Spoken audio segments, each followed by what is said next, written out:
Fala galera, Matheus aqui, e a menos que você esteja vivendo dentro de uma caverna, você sabe o drama que o setor de criptomoedas está passando. Muitos estão chamando este ciclo de o pior bear market da história das criptomoedas e é difícil de discordar disso. Mas por trás de todo esse caos existe um movimento muito saudável de reciclagem e amadurecimento de um setor que ainda é nascente. Esse movimento trará regulamentações, sem dúvida nenhuma, e isso tem tanto aspectos positivos como negativos que nós vamos falar aqui nesse vídeo. Vamos também cobrir algumas notícias variadas do setor, logo depois dessa mensagem do nosso patrocinador de hoje, eu mesmo. Pessoal, eu comecei esse canal como um hobby e hoje ele gera mais dinheiro do que uma empresa que eu levei 10 anos para construir. Se você também quer ganhar dinheiro no YouTube falando daquilo que você gosta e ainda sendo recompensado por isso, eu vou te mostrar exatamente como eu fiz. Vou te dar acesso também a um grupo exclusivo no Discord, onde você pode falar diretamente comigo e esclarecer qualquer dúvida que você quiser. Veja mais detalhes pelo link na descrição. Beleza, galera, então você já sabe muito bem o drama que o mercado enfrenta. Espero que eu não tenha que repetir aqui que agora não é uma boa hora para deixar dinheiro parado em empresas centralizadas, seja ela qual for. Já falei isso trocentas vezes nesse canal, já falei que não existem exceções, então espero que a mensagem tenha sido absorvida.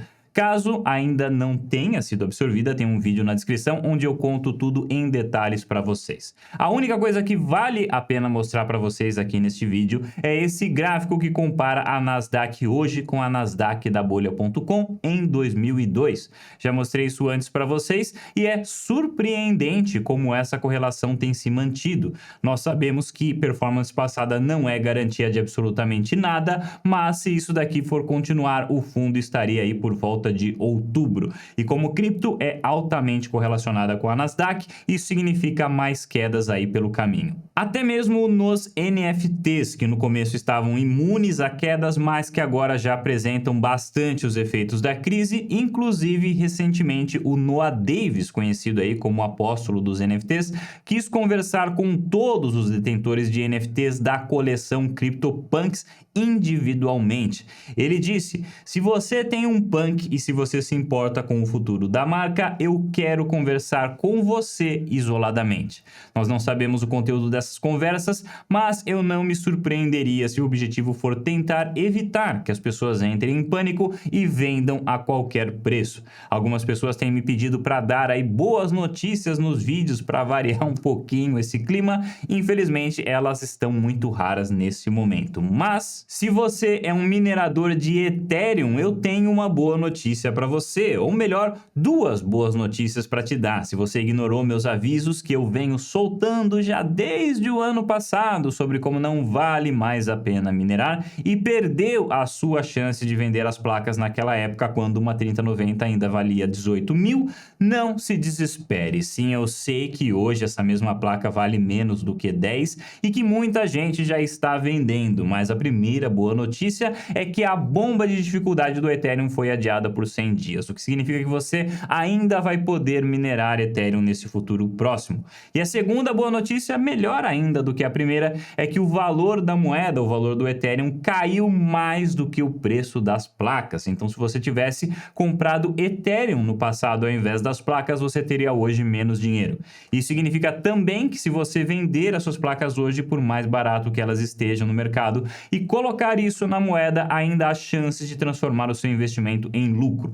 Supondo, é claro, que a moeda recupere a sua alta histórica. Isso não é recomendação de investimento, faça o que você quiser, também tem aí a opção de segurar o dinheiro para esperar cair mais ou apurar o prejuízo e buscar outras opções. Aí vai de cada um. Mas a grande questão é o que vai sair de toda essa quebradeira em termos de regulamentação. Já está claro que o setor de criptomoedas nunca mais será o mesmo, mas ainda resta saber se o que vai reemergir a partir dos escombros dessa crise será algo melhor ou se será algo mais limitado aí pelas regulamentações que com certeza virão.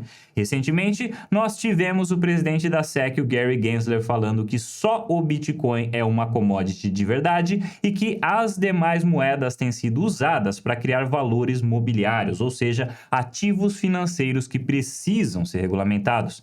Segundo o Gensler, nem mesmo o Ethereum estaria livre dessa classificação, o que vale para lembrar que o Bitcoin é único e as demais moedas funcionam aí mais como um ambiente de teste para experimentar futuras funcionalidades que eventualmente serão integradas com o tempo no Bitcoin. Mas embora o cenário atual não seja dos mais bonitos, eu não iria tão longe a ponto de elogiar a SEC de forma alguma. Se é para regulamentar, então que regule, mas ficar em cima do muro apenas rejeitando todo e qualquer projeto que caia na mesa dela, sem oferecer um guia claro do que é preciso para ser aprovado, não é uma postura que ajudou o mercado. O ETF do Bitcoin, que foi aprovado nos Estados Unidos, é custoso, muito mais custoso do que um ETF Spot, porque ele se baseia em contratos futuros que têm custo de carregamento. Se ela tivesse aprovado um ETF Spot, não teriam surgido aberrações no mercado, como, por exemplo, o GBTC, um veículo de investimento na forma de um trust, criado pela Grayscale para possibilitar que instituições financeiras se exponham ao BTC sem comprar o Bitcoin diretamente. Isso, na época, foi o maior sucesso e chegou a ser negociado com um prêmio, ou seja, um valor mais caro do que comprar o Bitcoin diretamente. Mas, devido à falta de liquidez do papel, ele hoje está sendo negociado abaixo do valor do BTC e essa quebra de paridade levou muitas instituições a serem liquidadas. A quebra de paridade do GBTC, do Staked ETH e do UST da Luna foram os gatilhos que extrapolaram todo esse drama. E embora o Staked ETH e o UST não pudessem ter sido evitados pela SEC, o GBTC teria sido evitado se eles estivessem autorizado ETFs spot de Bitcoin nos Estados Unidos. Então, de forma alguma dá para elogiar a SEC, mas dá para concordar que empresas centralizadas precisam ser regulamentadas. Eu, sinceramente, não vejo como discordar disso e acho até muito saudável que isso aconteça. Tem empresa centralizada que acha que ela é descentralizada, como era o caso da Celsius. Volta e meia a gente via lá o Alex Madzinski, o CEO da Celsius, batendo no peito sobre como eles eram a revolução de não ter mais que usar banco e tudo mais, quando na realidade essa revolução pertence à DeFi, pertence às finanças descentralizadas, aos protocolos descentralizados de DeFi e não a empresas centralizadas que acham que só porque elas têm cripto no nome, elas são a grande revolução. Não são. Se a empresa quer ser centralizada para facilitar a vida das pessoas, beleza, acho ótimo e tem várias empresas centralizadas que eu gosto e pretendo voltar a usar assim que essa tempestade passar. Mas elas precisam ser reguladas justamente porque são centralizadas. Outra coisa que eu particularmente acho que vai cair é essa história de token de empresa centralizada. O BNB da Binance ou o FTT da FTX são exemplos disso e isso muito provavelmente vai ser proibido. Inclusive, nos Estados Unidos isso já foi proibido e quem usa FTX por lá já não consegue mais comprar o FTT. E também as moedas estáveis centralizadas, aí o USDC, o USDT, BUSD e por aí vai, todas essas moedas centralizadas de dólar, todas essas dá para dizer com 99,99999% de certeza aí, para não dizer 100, né? Que elas serão reguladas. E ainda bem que serão reguladas. Assim a gente pode parar de ver coisas como fundos multimercado apostando na quebra do Tether. Sim, o Tether é uma moeda cercada de controvérsias e a sua quebra já foi profetizada nos 4 cantos do mundo, mas se isso realmente acontecer, será um verdadeiro desastre de liquidez. Muitos dizem que é improvável que Tether quebre agora, porque a moeda já enfrentou o seu teste de estresse quando Luna quebrou. Naquele evento, houve saques de mais de 10 bilhões de dólares em poucos dias e a empresa surpreendentemente honrou todos esses saques. Depois, a empresa continuou enfrentando pedidos de saques e até o momento permanece honrando todos eles, mesmo depois de ver o seu market cap sendo reduzido para 75% do que já foi um dia.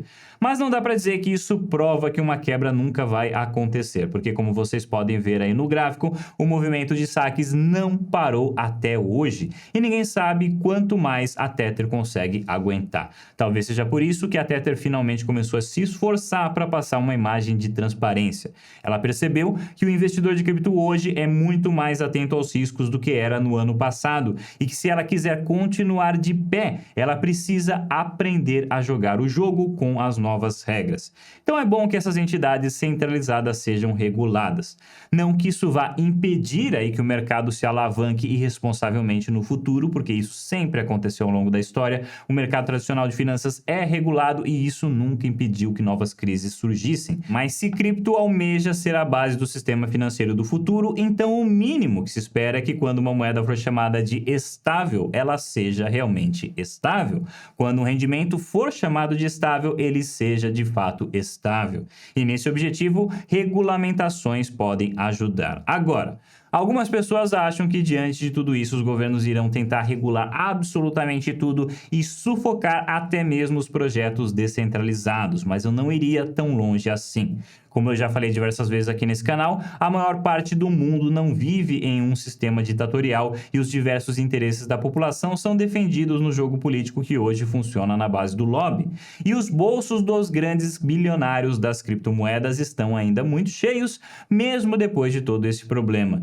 E a gente vê o resultado dessa influência em audiência sobre esse assunto. Muitas vezes eu assisto os debates políticos sobre o assunto das criptomoedas e fica claro lá nos debates que acontecem no Congresso e nas audiências dos Estados Unidos que existem vozes de ambos os lados e as vozes a favor de cripto continuam crescendo. Já citei aqui que o SBF está disposto a doar até $1 bilhão para a campanha do próximo presidente do ZEWA.